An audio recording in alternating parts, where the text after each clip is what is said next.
This is something that I thought about, and it is going to be the philosophy of business. I'm gonna be honest with you. I don't know much about philosophy at all. I know philosophy just means wisdom, and that's probably it.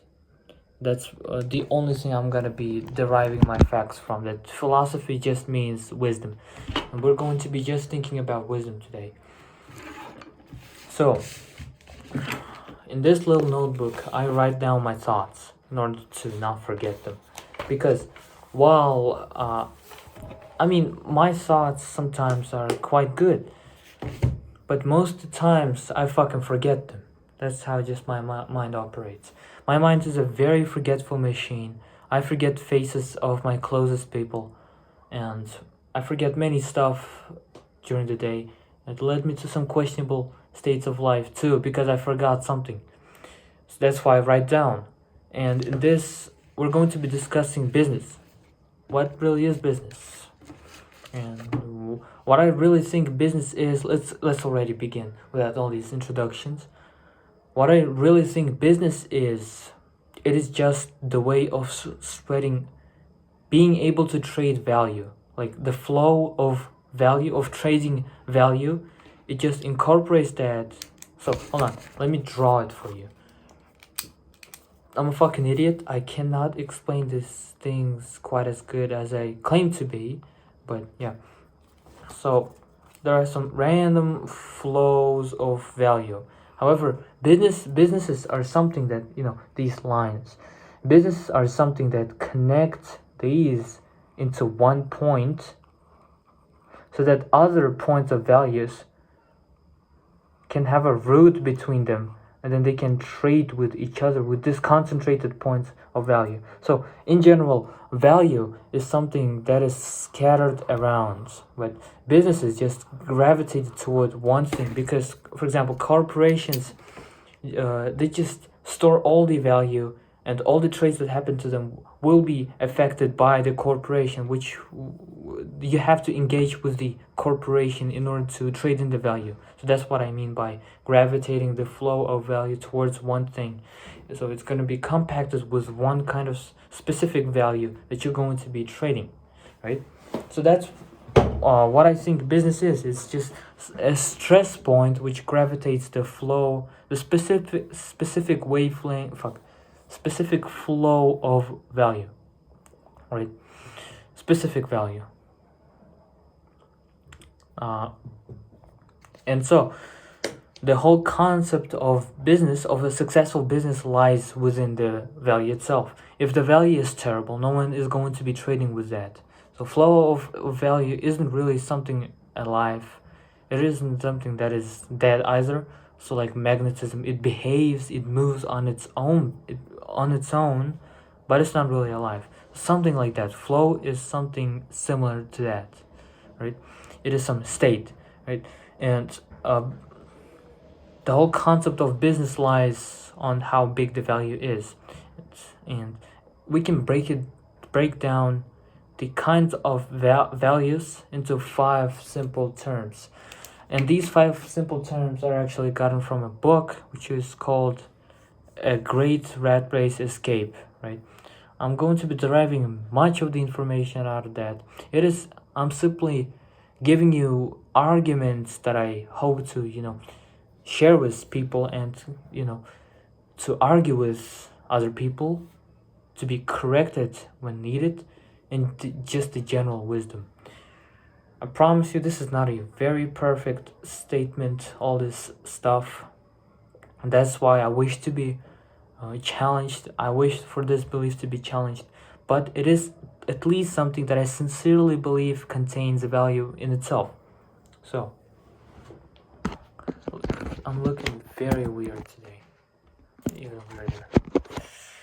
Alright, so let's just begin. 5 kinds of values. To be honest, I think it can just be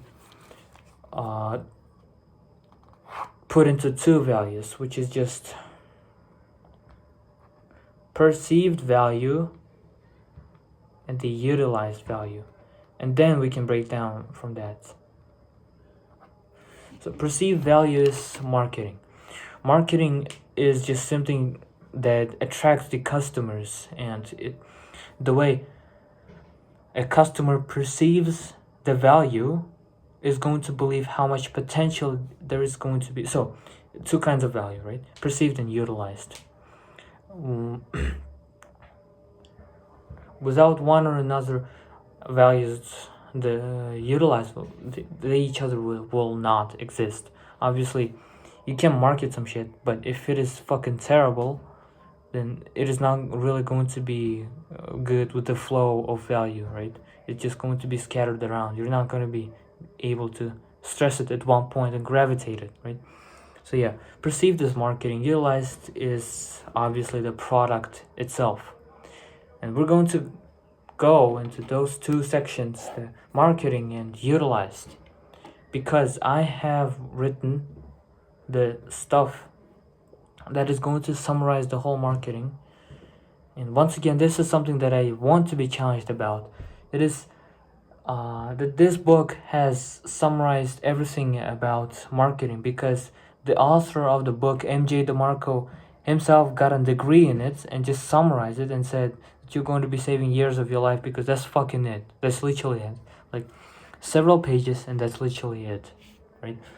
And we're going to be going to utilized value, and two types of utilized value that I found, and two types of routes that you have to take in order to fulfill the utilized value, which is really fucking cool. I'm gonna tell you that. But before that, I will begin with something else.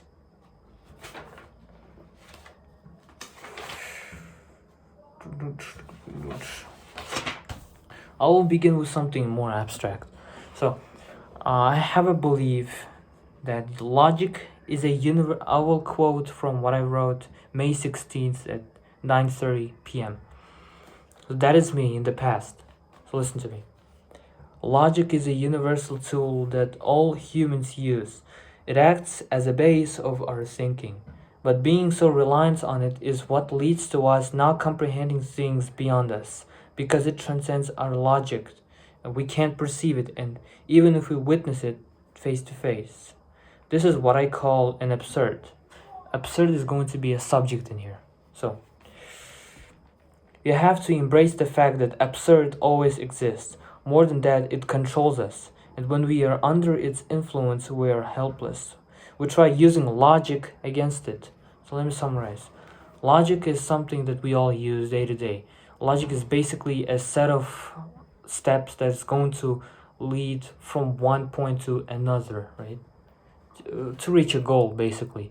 But because we're so reliant on logic, things that transcend logic, because they transcend it, we won't be able to fight against it, because we don't fucking have anything beyond logic, right? And that's what I call an absurd, the higher force that transcends logic. Our logic is merely a tool, a surface level ice that can't reach, let alone fight things deeper. Oh? Ben video tarttım.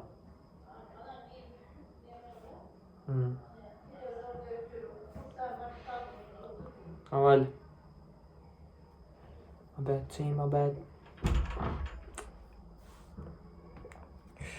I wish I would cut it.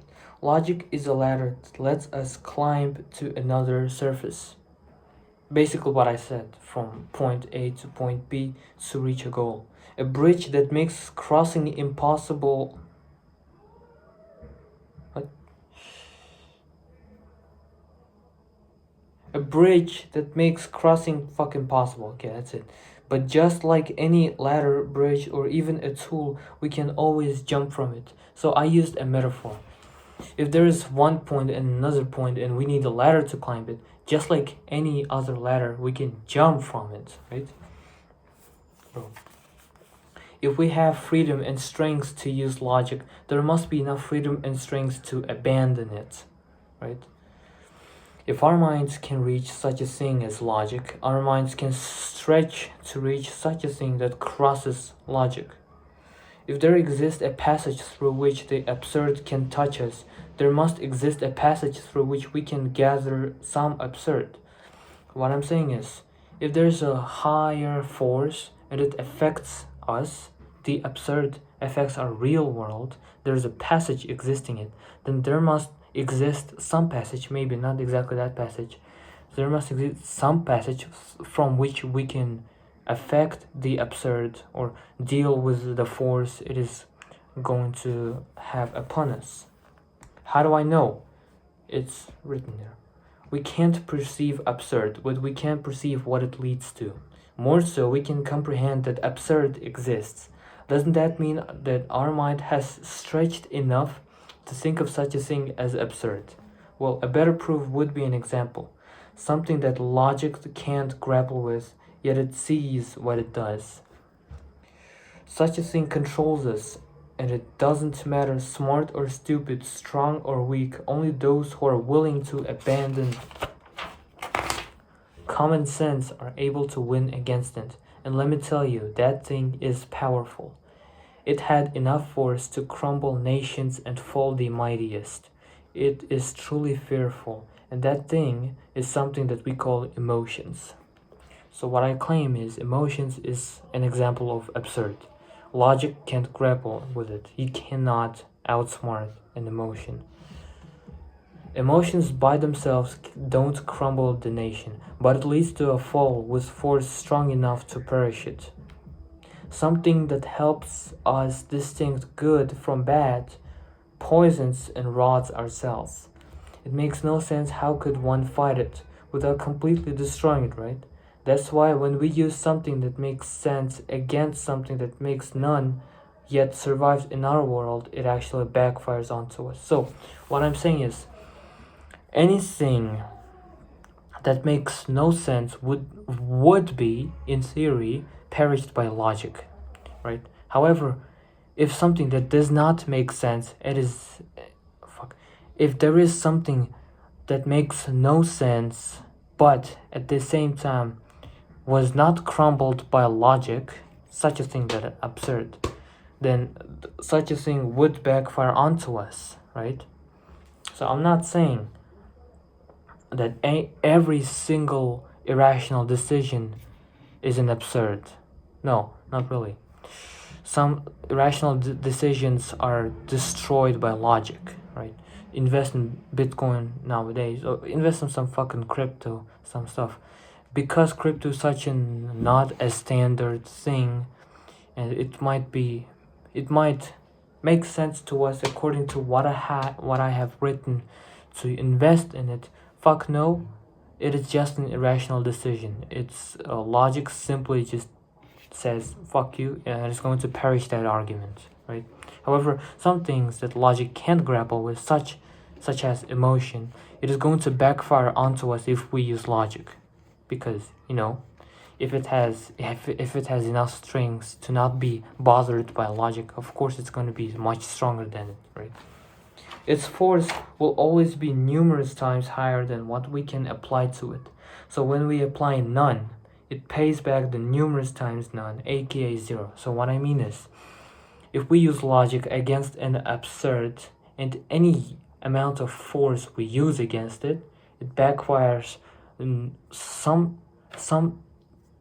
numerous times that force. So if we launched something against it and it slingshots back with even more force, then if we just apply no force to the absurd, it is going to backfire with no force as well. It's basically a mathematical proof that we need to completely abandon logic and not do anything according. No, you should do something to according it, but you should just abandon it at some point so that it does not backfire onto us. I'm not saying the usual wisdom of doing the opposite of what our mind says, even though that's correct, but rather I'm saying to use force that we cannot perceive. It is not always going to be a correct decision, but in times, especially other than emotions, when absurd strikes, since the absurd managed to survive in our world, it must truly be beyond our force, so we must risk and use the absurd against it. The absurd usually does not survive in our world. That's the same fucking thing. The absurd usually does not survive in our world, since our logic counters it. Therefore, when an absurd managed to survive and thrive, it must be immune to logic. Keep that in mind. And also, absurd isn't something that makes no sense, but rather it's something imperceivable that transcends the sense. So, absurd is not something that makes no sense, but rather something that transcends the definition of sense, right? Making sense, making no sense, it transcends beyond it, right? Today, the rest is just a fucking story.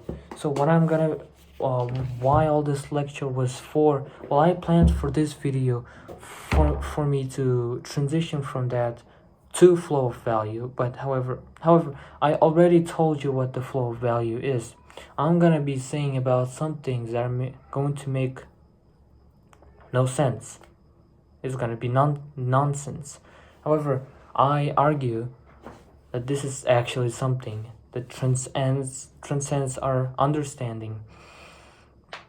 And the move we're going to be doing, it's going to it's going to be challenging the absurd.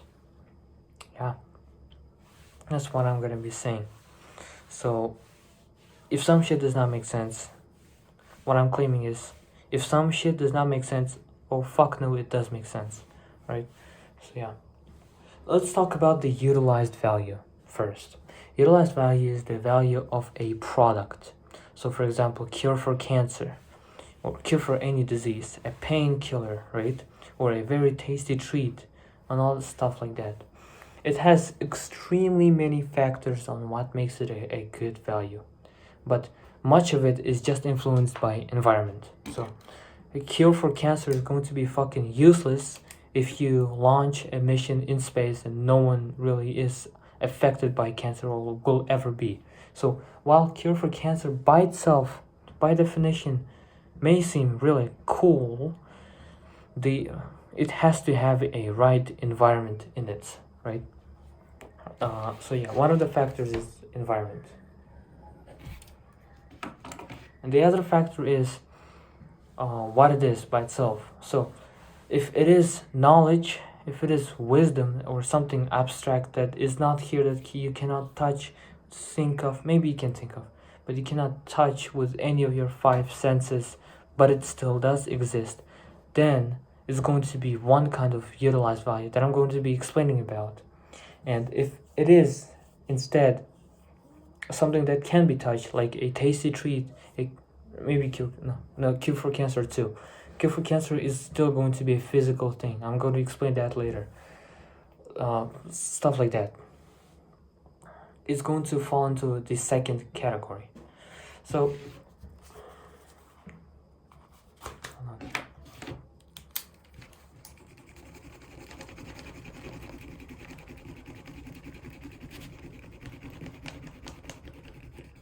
alright.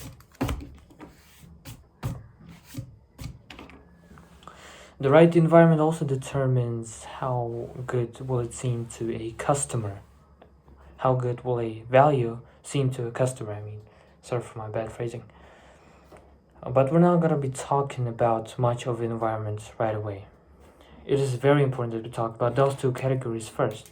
First one is wisdom/knowledge, or aka something that is abstract.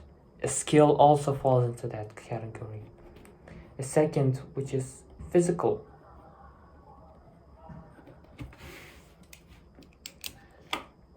There's no right definition for me to say what an abstract thing is, but I think there is a right definition for me to say what a physical is.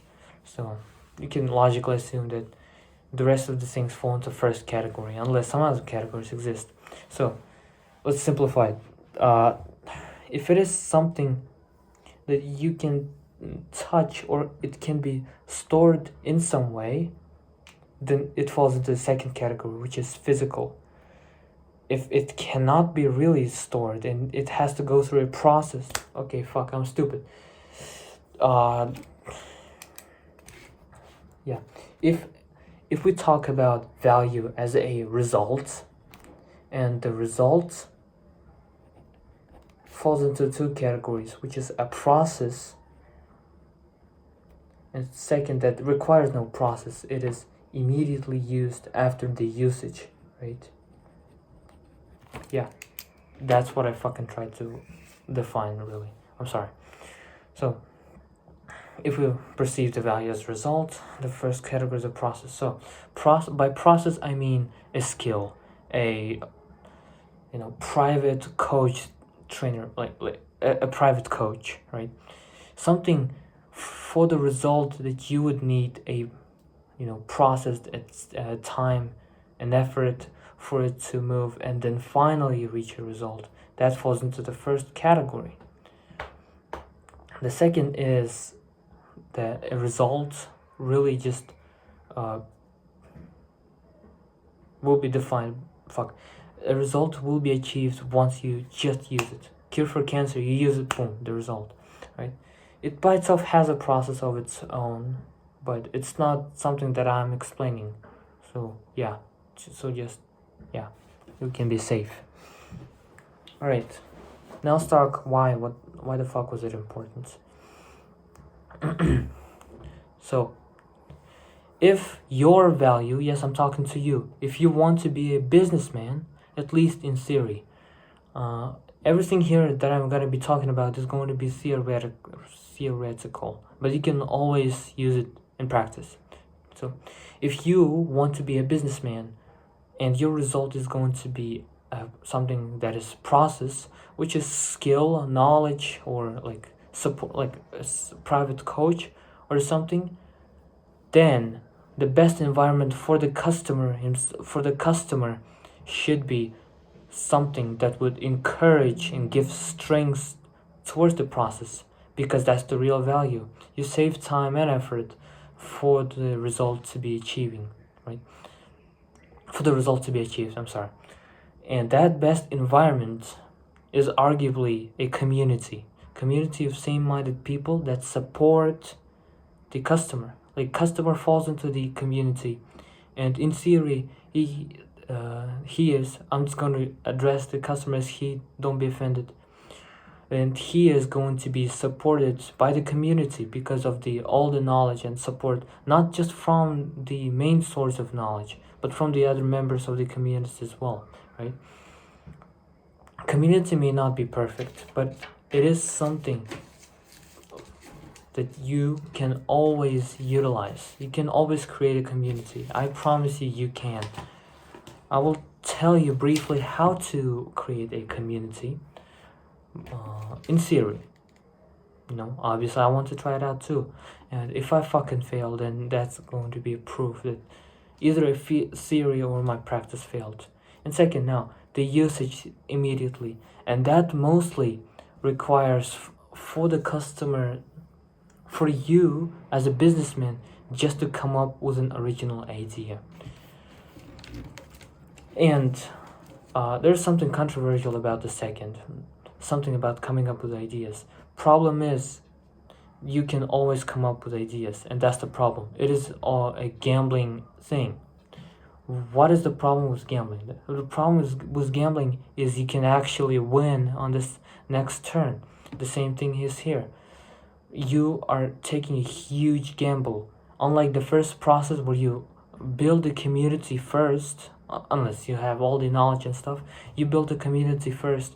You can start it right away. It's going to be basically guaranteed that you are going to be achieving it, right? The usage, though, you have to come up with it. Until you come up with it, your business will not start. First one, until you set up a right environment for the customer, which is going to be supporting and lifting at the right moments and stuff, even in your absence, which again is community. Until you do that, there's not going to be much value, right?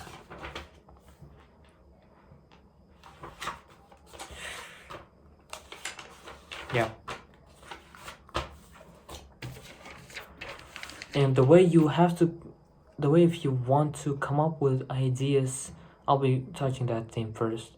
If you want to come up with ideas, you have to stretch your mind, stretch your logic, and not make sense. So the first thing we talked about was something related to an absurd, and I want you to use that knowledge in order for you to come up with ideas, right? Because if you are trapped in your own bubble, chances are you're never going to be coming up with any original ideas, and any ideas you come up with, it has already been accomplished because it is just a low-hanging fruit. Of course, more people are going to be grabbing it. You have to climb up the tree to go to the fruits that have never been touched or even laid eyes upon, you know what I'm saying? Which is aka just abandoning logic. The whole thing I have already explained to you a million times. And the second thing, that is advice-based, like the process-based, is going to be required processing until you, first of all, you need the actual knowledge for you to give something to the customers so that they can benefit, which is the main definition of the value, obviously. Because if you're a fucking dumbass and have nothing to offer in the market, no one is going to buy your course, or no one's going to join your community or anything like that. It's pretty obvious. It should be pretty obvious.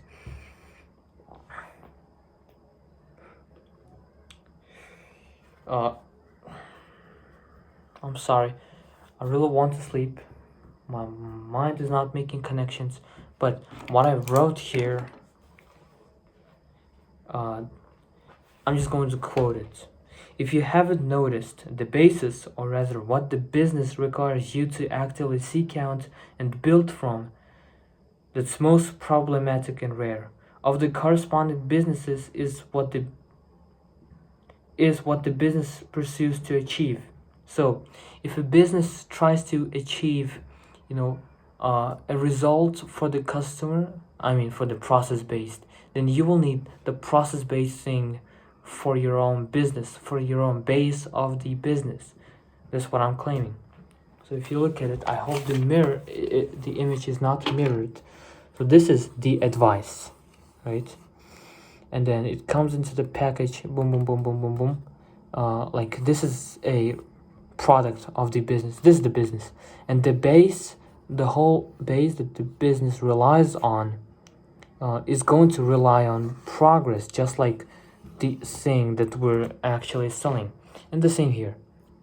The base of the business here is going to rely on us what? The physical result. The base is figuring out what the physical result is. What? In business where the product is physical result, obviously like anything else, requires effort and time put into it. However, its most problematic part is figuring out what exactly the product is. Problematic is not the right word. Fucking what am I saying? I'm really sorry guys to waste your time a little. But no, this is actually useful. I did not waste your time. I just can't really explain it correctly. That's it. Basically what I told you about, except that the most problematic part of building a business, according to what your product is going to be what your product is striving for. If we switch away all the complex phrasing here, if your product is process-based, then the most problematic part of your business is going to be related to something process-based, and not really something that you need to figure out with something completely original, and the opposite, right? Yeah. So now let me give you a guide on how to actually build these products. Let's begin with the community. First of all, just the base requirements is simply going to be possessing some valuable advice, right? Knowledge is advice, training is advice. You have to possess some very valuable advice that is worth time. Like, if the advice is just pursue your dream and it's some fucking bullshit, it's not going to be worth it, right? And it's not really going to sell good. Like, even if it may sell good, like the coach gurus do and stuff, the thing is, by definition of value, it is not going to be long-term good, you know. So how do you do that? Well, you just spend most of your time on different crafts at the same time. Why? Because this increases the horizon of your mind. It is going to be stretching out different aspects of your thinking, which is going to lead you to many different thoughts at once. And if you master some craft, this is going to be even better, but it is not required to do that. So what I'm really saying is, right now, if you can't fucking draw, you learn to do it. It's just an example. You don't have to learn to draw. There is something that you have at least a little passion on that is going to be fueling you, and a little purpose, right? Purpose. We're going to be talking about purpose, whole bunch of shit about purpose later on. But purpose is also something that is something on the absurd line. But it's actually helping us instead of fucking demolishing us, right? So yeah, something that has value in you pursuing it. Like, if you like drawing, it is already by itself a value. So don't fucking stress it. If you want to do some shit, just do that, and also do many different things at once. Maybe date a few guys or girls. Maybe of course, don't do irrational decisions that will lead you to get into jail and stuff. But do some stuff that is going to stretch your logic and base new beliefs upon your mind, because that is going to be advice. If you are going to have one niche of your advice, the thing is, for example, if you want to be a cook and then you have extremely fucking really good advice on cooking, the thing is, if your whole life you've been only cooking and you did not view different perspectives for the art itself, not just cooking, but music and drawing and things like sports and stuff, your advice is not going to be that valuable. It is just going to be an inbred media, just the fucking term that I really like. Yeah. Advice, most of the advice is just you upgrading the skill of someone. If it is losing fat, I'm sorry, it has already been done, and I wouldn't be doing that if I were you. So advice is something that would improve one's skill, and so it requires many different aspects, interracial stuff. So make sure that it's not inbred. Interracial sounds fucking racist as fuck, right? Not racist, just not the right term here, but different perspectives are going to lead you a very extremely blissful, very good, valuable advice, and then you can sell it, deliver it to people so that they improve their skill, right? And even if it's not demanding on the market, to be fair, it always is demanding on the market, but even if we assume the opposite, you're still going to be helping some people for lots of money.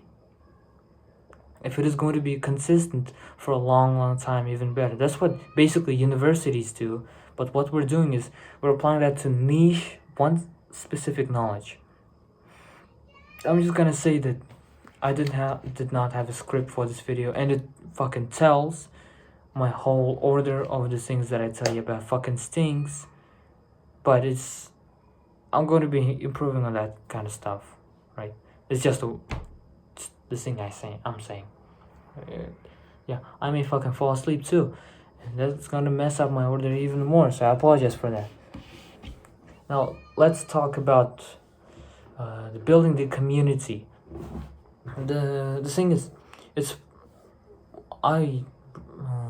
I'm guessing there's something beyond community as well that is, also process based, but also would help a customer to lift up their spirit.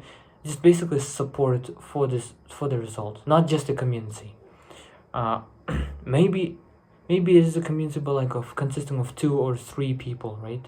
Maybe it is something else. I really can't think of. Whatever it may be, most of the times it's community.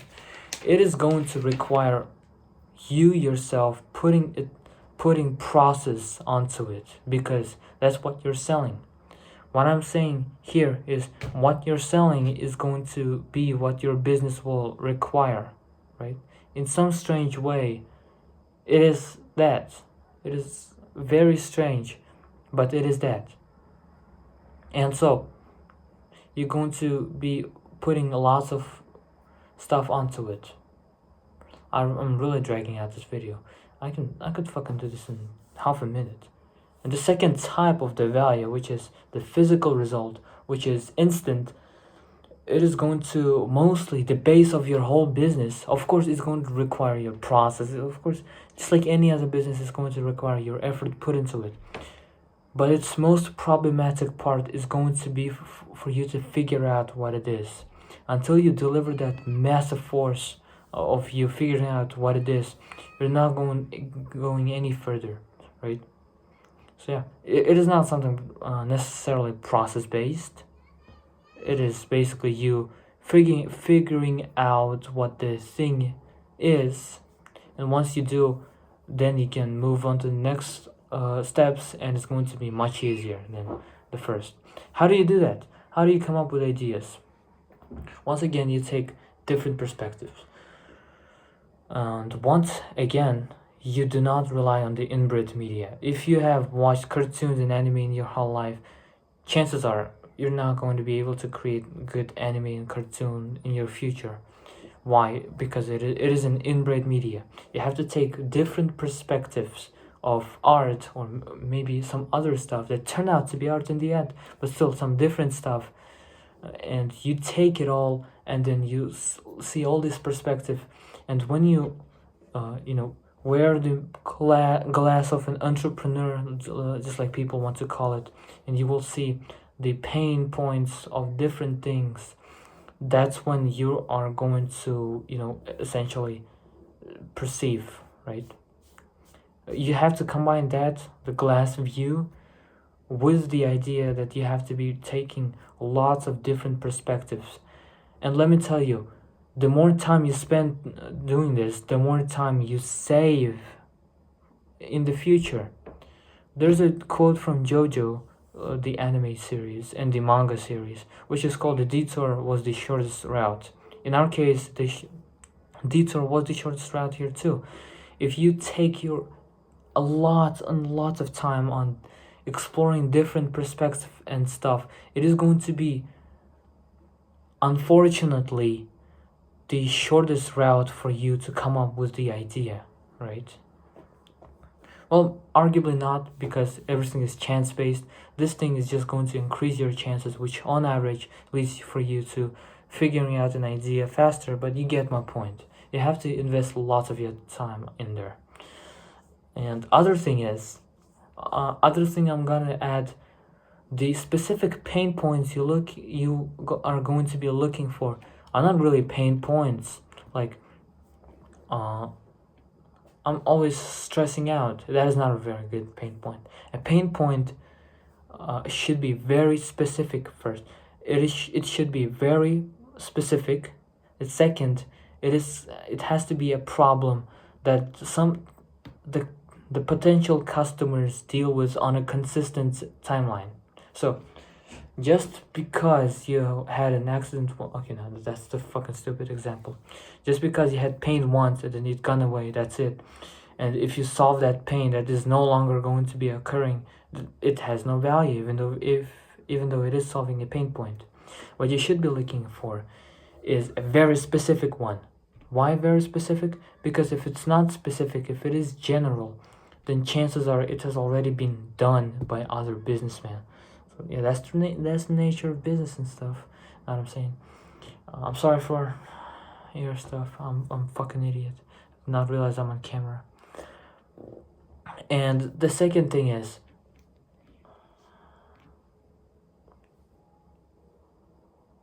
forgot. Yeah, the consistency. Some pain points, to be quite fair, when I was thinking of this argument, what a pain point should be, I was thinking of many different people, and I stumbled upon someone dealing with chronic pain. If you don't know what chronic pain is a very consistent pain in somewhere that just keeps and keeps hurting, and basically nothing helps until you fucking die. And I thought, what if customers are similar to characteristics in some stuff in the chronic pain people, right? I'm really sorry for the chronic pain people. I hope this is not offending, but yeah. My point is, what is so similar about chronic pain people and the customers? It is that they have consistent pain thing, which would deliver the most value if solved.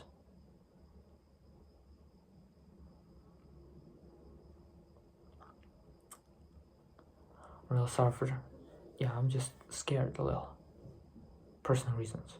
So you have to look at consistent pain points, not just random pain points. You have to narrow it down to consistent pain points.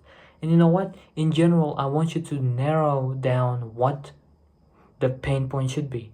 Not just it should be specific. It's obvious stuff at this point, but you have to be narrowing it down in what specific category, not just by itself what it is. What specific category must the value fall in, right? So one I'm first example would be just a consistent pain. It's just one category. Maybe there exists some other category that is going to narrow it down and make you realize it much better. I really advise you to write it down. You're going to get much better at it and really quickly. I enjoy writing. You may not, but you will enjoy the results, right? So when you find the specific pain points that are consistent, it is something of most value to solve. That's what I'm arguing, at least. And yeah, that's it. That's it for the second category. So first one, the quick recap is, you have to find a good environment for the customer. It is all advice based. Therefore, for you to gather the advice, you need to have different perspectives. And basically the same thing about the product, the different perspectives on the product on the second category. But in the first category, you have to realize that your business is going to rely on something that is going to be process based, no matter what it is. No matter what it is. If you want to make positive income, it is still going to rely on something that is specifically problematic at process based. I'm sorry, my tongue is tying and shit. So fucking phrase. And the second category is figuring out and having the utilized value. Once again, it's just different perspectives, and you have to realize that the most problematic part of your business is going to be figuring it out. No, fuck. I'm actually making a mistake here. I always realize that I made a mistake there. That what exactly is the specific pain point of the business base, but I just can't really say it with words. I know what it is. I just can't say it with words. So that's on me. But I'm just gonna assume this and assume some people are going to be challenging my opinion. So yeah, the specific pain point of your business is going to be something really fast, right? It requires lots of gamble, but it's really fast by itself, right? Now let's talk about the marketing, aka just the perceived value. Now I didn't write it here because I thought all the necessary stuff was in the book itself. You know what? I'm gonna grab it. Here is where I make a cool edit. If you're seeing this, that I'm a lazy ass, I did not make a cool edit here.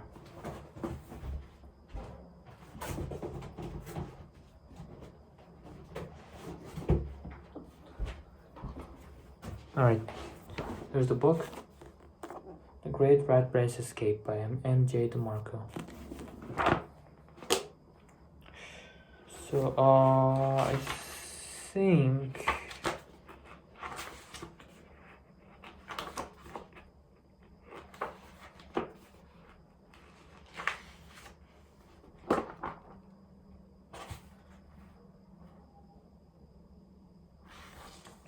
I'm a fucking idiot. I don't know where it is. Oh no, I know where it is. I found it.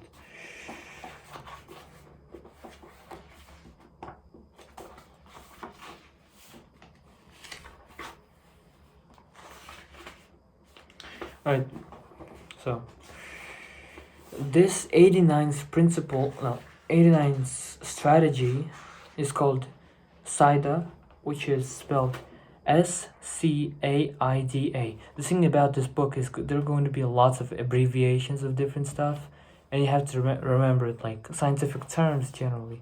You do with scientific terms, right? So the key concept is an ineffective hook, a hook meaning a hook that grabs people's attention, cripples the sales system, which is pretty obvious here. An effective hook deploys SIDA, which is every single letter is going to be by its own different thing. So an appeal to self-centered interests. So this is going to be talking about what hook is going to be very good. Oh man. Self-centered interest, an attention grabber, an elevation of interest and desire, and a call to actions through scarcity and or fear of missing out. An effective hook translates features and facts to benefits and solutions. It's just saying that the potential energy of your product is going to be turned to potential to kinetic energy. Yeah.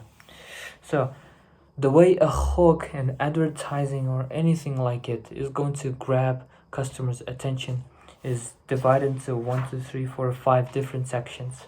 First one is self-centered. Everyone is self-centered, argues MJ DeMarco, and he explains it very good. They only care about what it can do for them.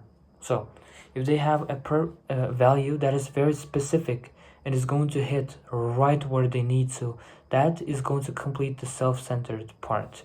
I would really advise you taking notes this whole time. I wish you did. Although I'm gonna make a much better video about this whole thing where I make a proper script. I guess this is a draft, but still it's a nice thing to have, right? It's called WIIFM, or what's in it for me, aka the specific value for a specific pain point, right? If you make it too general, it is not going to be what's in it for me. It is not going to be unique, right? Yeah. Second section is attention. Yeah, you have to grab attention so that the self-centered thing can be accomplished in the first place. There are millions of ways of grabbing attention. I did not really think much of it, but it's just a nice thing to have in your mind. Maybe clickbait title, maybe something like that. Many different stuff, right? Third section is interest. Something that will elevate an interest. So not just going to hook, but it is going to make the fish go even deeper inside the hook, right? When you caught it, after some time, it decides to get even deeper into the hook. That's the interest. You have to offer some other values besides the unique value too. And that's where the different perspective really comes in clutch. Because different perspective not only is going to master one thing, the one value,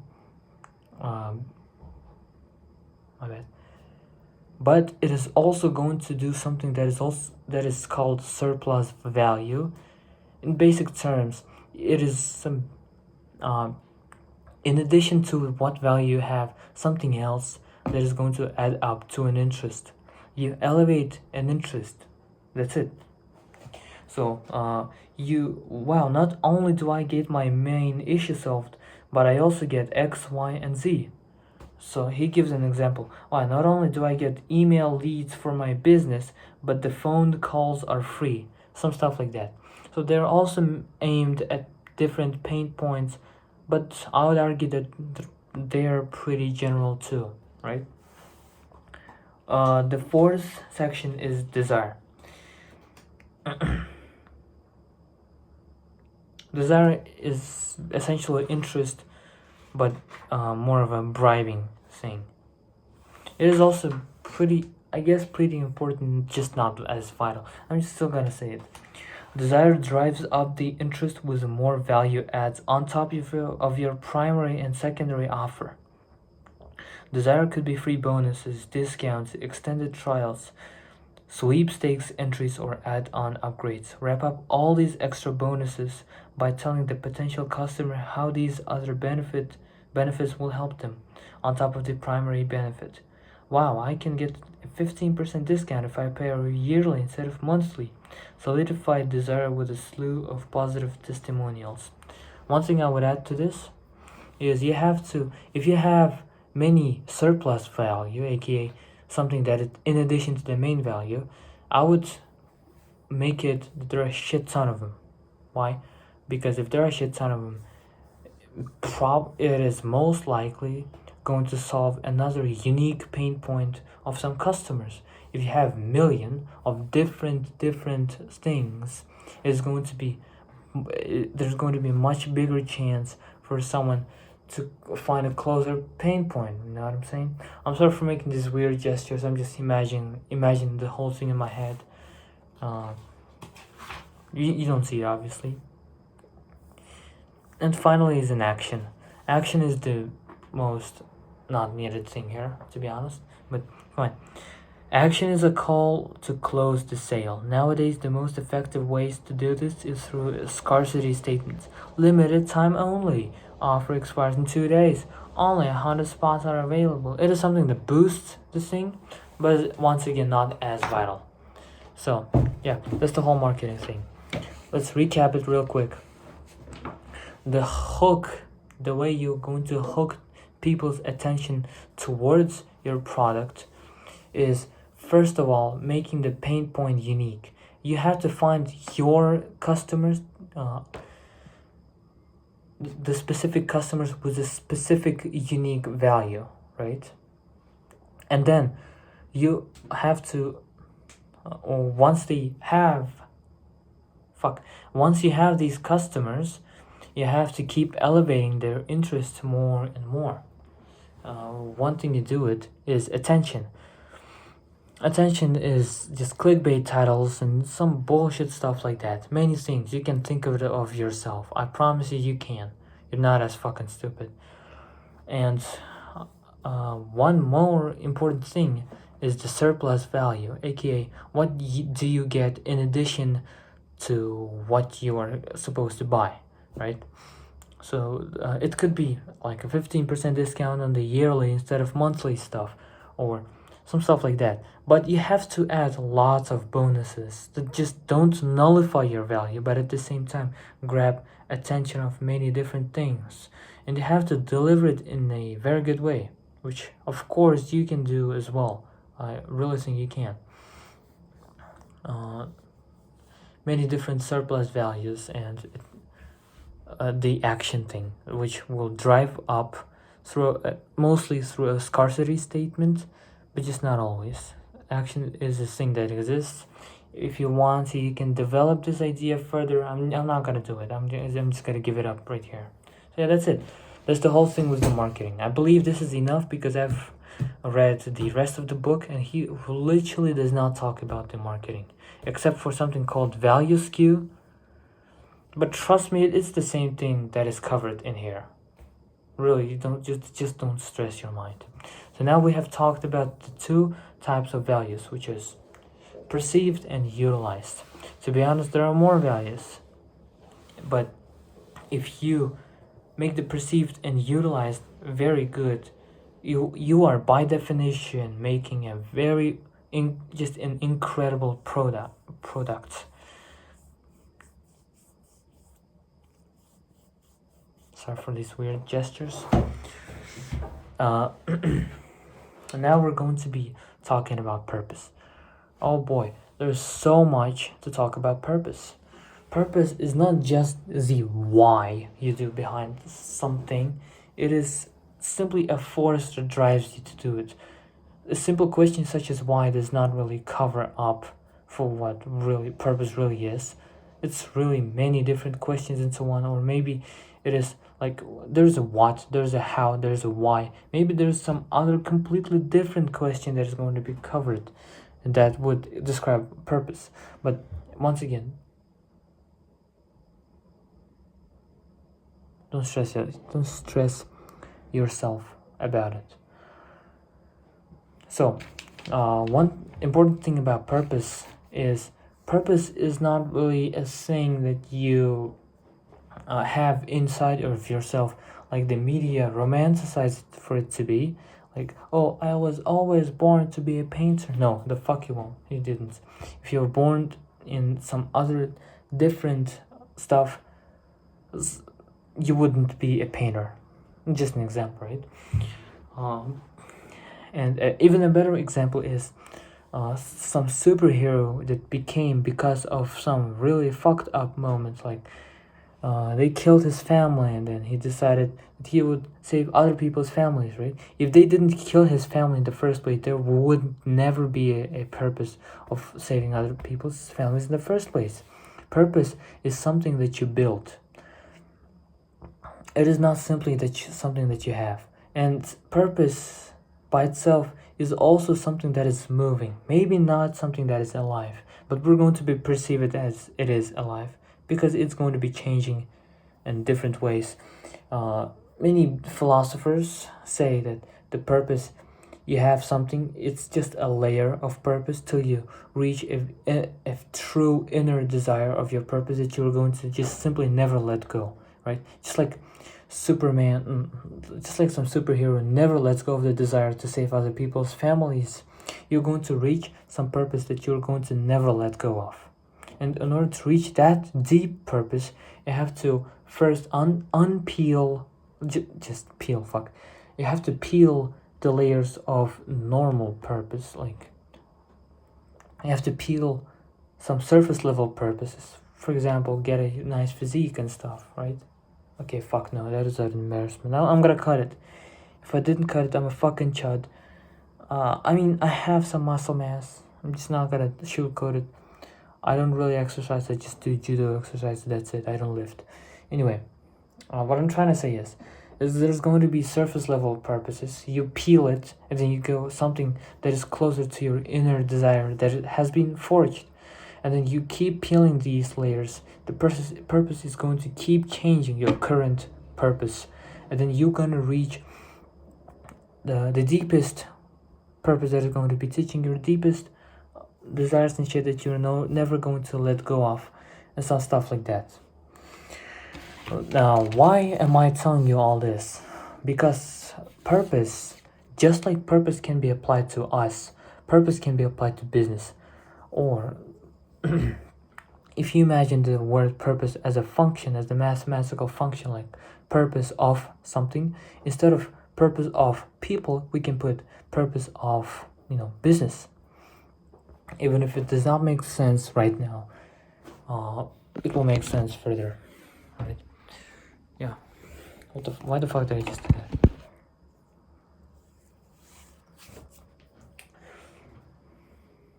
So business completes a value, right? A result. It delivers a result. However, some businesses, I'm not gonna say that every business does, some businesses have a goal that is simply fueled by money. Like, your business has some goal, but you earn some money, it is going to get even closer to the goal. Like, the end goal is not really money. Money is just the side effect of it. The end goal is just something that the business is striving to achieve. Many good cases of it would be charity, right? Charity is a non-funding thing, generally, but it earns money in order to come closer to a goal. The difference between charity and business here is that we actually spend the money on ourselves too. Charity does not. Charity goes full in. Charity goes all in towards the goal. We don't. The business doesn't. Right? So when a business has purpose, you are going to achieve money much quicker, at least in theory. The flow of money is going to be attracted to you much better, which just in theory means just better, more money in general. There's something that he talks about in the book MJ DeMarco, that we as people are a positive charge and money is also a negative is also a positive charge, but value is negative charge. And in magnetism, negative charge and positive charge attract each other, but negative and negative repel, and two positives also repel. So because we and money are both one and the same charge, we're going to be repelling each other. That's why business is also positive charge, by the way. I forgot why. You can tell me why in the comments below. What I'm trying to say is, if a business has value, the flow of money is going to come closer to it. If there is a specific purpose, for the business, the flow of money is going to be the greatest, because there's going to be the biggest amounts of value. Obviously, if the end goal, if the purpose is some fucking irrational bullshit, then the flow of money isn't gonna come to your way. It's just obviously true. I'm just pointing it out. So yeah, I really simplified the meaning of purpose, what it is, in here. There's not really solid proof for me to say why purpose acts as the way it is. I just sincerely believe so. And if you believe otherwise, I would love to be challenged and stuff. So yeah, I decided that I'm gonna make better videos than the fuck was this shit. Say goodbye.